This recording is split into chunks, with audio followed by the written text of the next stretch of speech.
Today, November the 13th, is the last day in Glasgow of the COP26, the United Nations Climate Conference, which has been going on for the past 2 weeks, which again went into overtime. But before I get to the beginning, I'm going to go to the end. The wrap-up statement was by the Executive Secretary of the UN Climate Convention Office, Patricia Espinosa. And she said, similar to what she said at the opening of the conference, that what is at stake here, quote, is the long-term survival of the human race. She called the Glasgow COP, the results, a bridge. And she explained that that meant that, okay, nothing really substantive has come out of this conference. It is not going to result in a reduction of emissions, but it could be, she said bravely, a bridge to action. Supposedly action by the next COP, COP27. The last minute outcome as a result of pressure by India and by China, two countries prevented a good outcome from this COP. These two countries watered down the proposal, the draft of on coal. The original draft, which Mr. Sharma hung on to during the negotiations, the original draft was that there would be a phase-out of coal. Also, the original draft was that there would be a phase-out of fossil fuel subsidies. On the crucial issues of the coal, fossil fuel subsidies, so the coal and fossil fuels generally, the wording was changed to become meaningless, which was that countries would accelerate their phase down of coal, which of course they're not doing actually, and countries would accelerate their phase out of fossil fuel subsidies, which obviously they're not doing because they're increasing their fossil fuel subsidies on a worldwide basis. So the bridge, the Glasgow Bridge, is at best a bridge to nowhere, and really it's a bridge to oblivion. At the end of the COP, it was announced that countries had agreed on a COP26 Glasgow Pact. I'd heard that it was going to be yet another roadmap, but this time they call it a Glasgow Pact. Well, similar to what the African government said some years ago, this is a suicide pact, because it's an agreement to do nothing but keep on discussing, keep on having so-called work programs, and it was really, truly amazing. Because what the world needs is basically only two things. The world needs the termination of subsidies, the push and encourage the continued increase in greenhouse gas emissions. That's the one thing. It's very simple. We've known that forever. And the other thing, of course, which we've also known forever, is to charge the big polluting industries, the big fossil fuel polluting corporations, to charge them what's called a carbon price, which should be, even according to our present market economics, which should be a fully costed carbon greenhouse gas fossil fuel industry pollution charge. And the charge will have to be pretty large. And that's because, and this is one huge, terrible tragedy of this outcome, because fossil fuel air pollution is leading to the death of over 10 million people a year.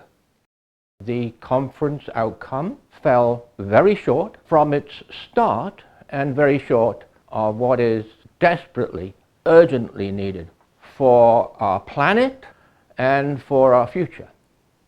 And that is as Ms. Espinosa indicated, that is the very survival of the human race. There's no question that she's right. The CO2 emissions, the greenhouse gas emissions, will have rebounded right back to where they were before COVID, their 2019 high. In fact, China and India's emissions by the end of this year, by very, very soon, will have exceeded the record peak 2019 CO2 emissions, and that's mainly from the burning of coal. So back to the end and the statement by Patricia Espinosa, who bravely tried to claim, of course, that the COP26 was a success. It could have been a success.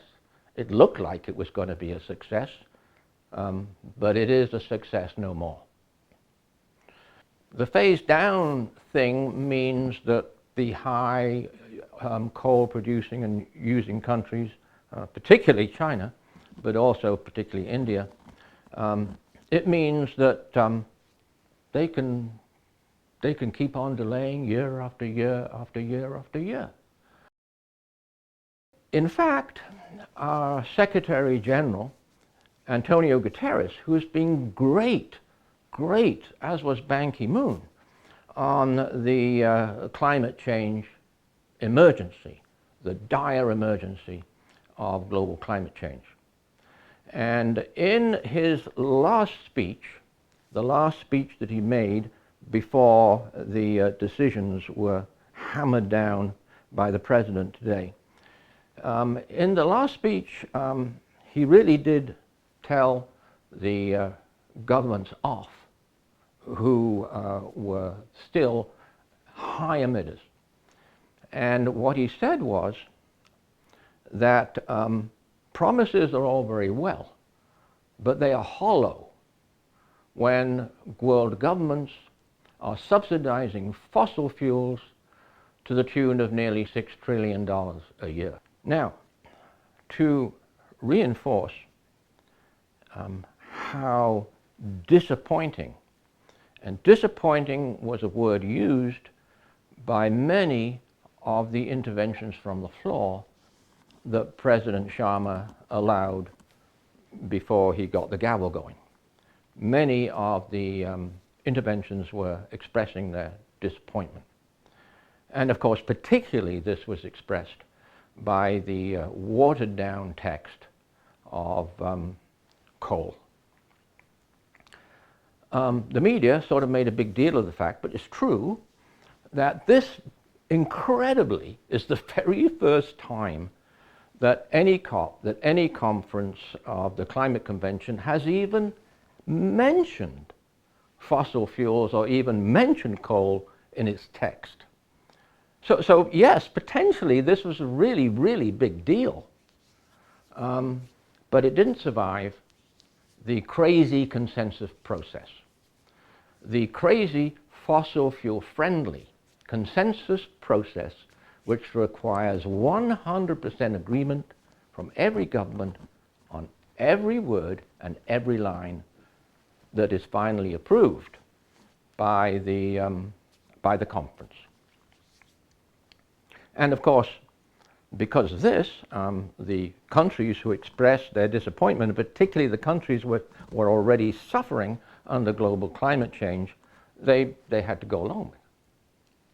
This is so disappointing, so tragic for our planet and all our great life on the planet, for nature, for all our species, why it is, and for humanity, for our children, for our young people, why this is so tragically disappointing, is that as the chair of the IPCC, the Intergovernmental Panel on Climate Change, Ho-Sung Lee said that, he said in 2019, you've got to remember that global emissions of greenhouse gases have to go into immediate rapid decline by 2020.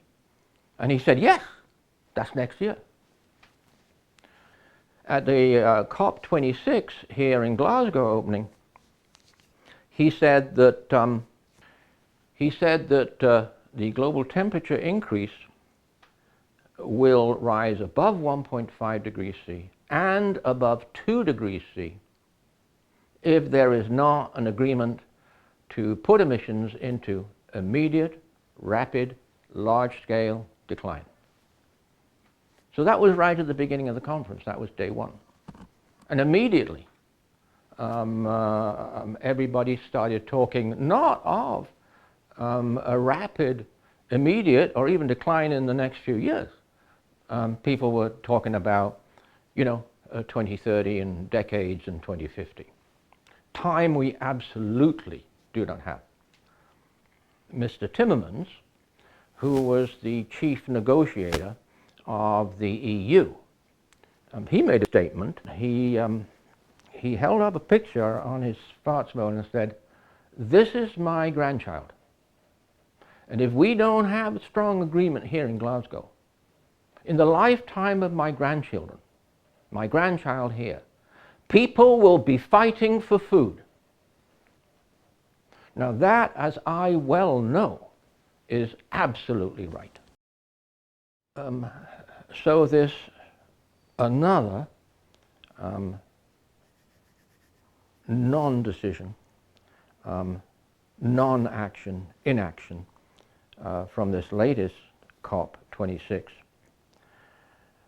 is so terrible because things have been delayed by these COPs for so many years that now, as was acknowledged in the final text, that was acknowledged in the final conclusion, that there are regions that are suffering serious impacts from global climate change. So this was in the text.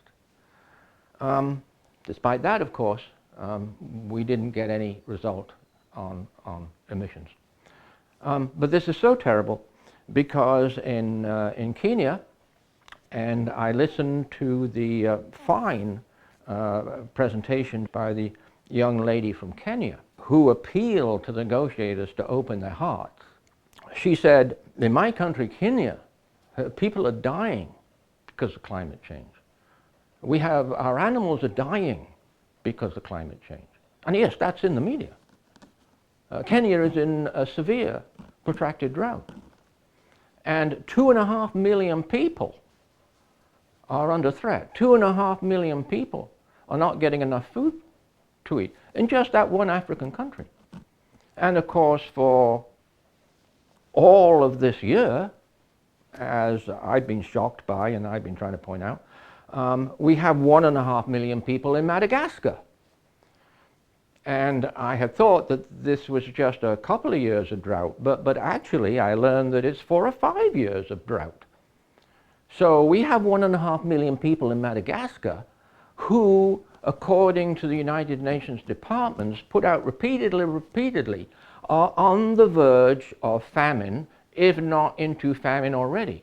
And that the scientists and the UN departments have said, this is the first climate change-driven drought famine.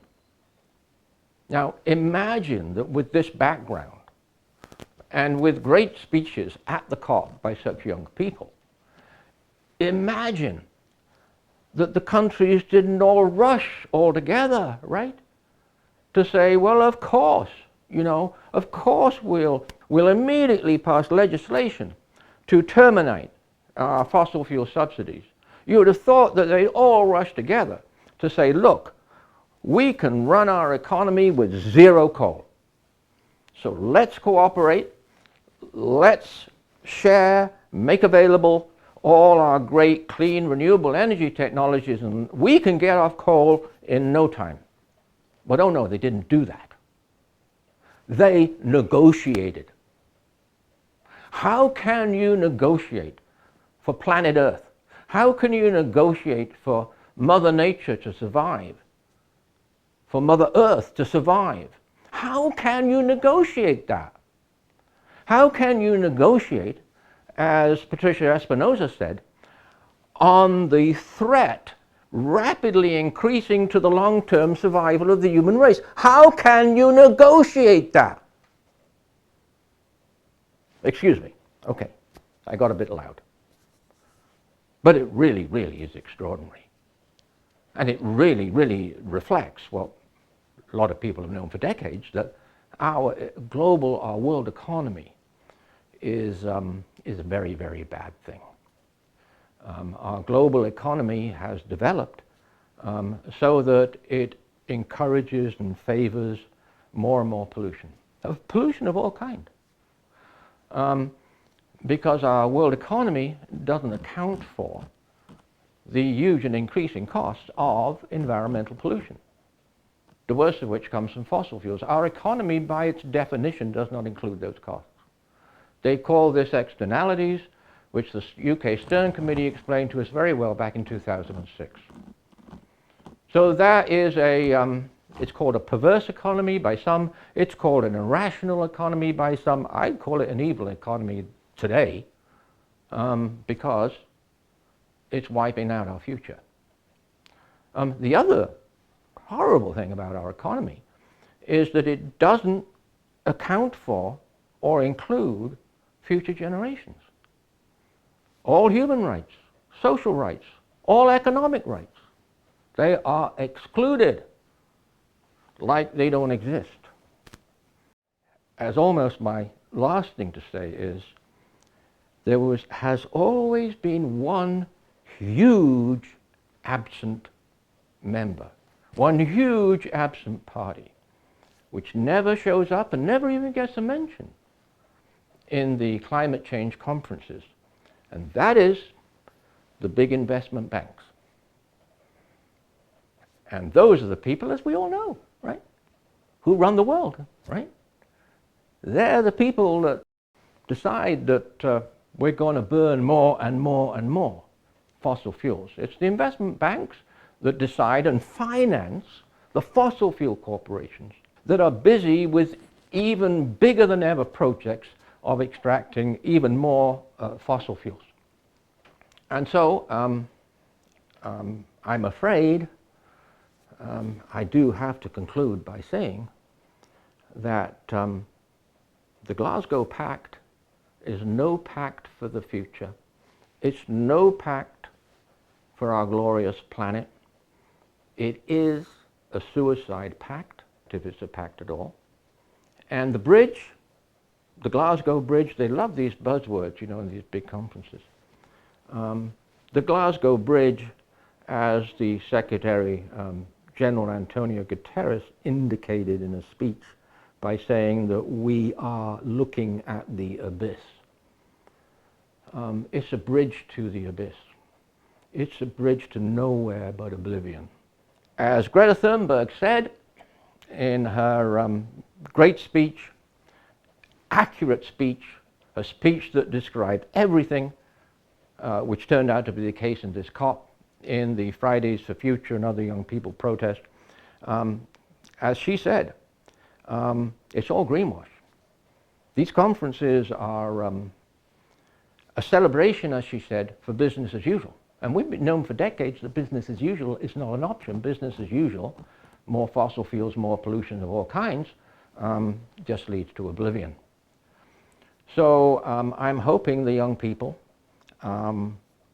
will give up any confidence on the COPs and do their own thing. And we're getting more and more of these wonderful young people. So we need more and more and more climate activists, particularly the motivated young people. We need them in millions and millions and millions so that they have the power to force these governments to do what the governments have to do, no matter what agreements come out of these COPs. But I'm more than sorry that I have to deliver this message. I'm mortified that I have to give this message about the failure of COP26, which is a failure for humanity, which is a failure particularly for all our children in all the world today and all the young people. Our system, we're failing them. We're abandoning them in a terrible, terrible, terrible way. but I trust that they are not going to give up the fight. And we know at least COP26 has made it very, very clear that we are now literally fighting for our very survival. It came out pretty strongly at this COP, like at no previous COPs, that this is an issue of the survival of all of us, all of us. And we'll keep going at this. Bye for now.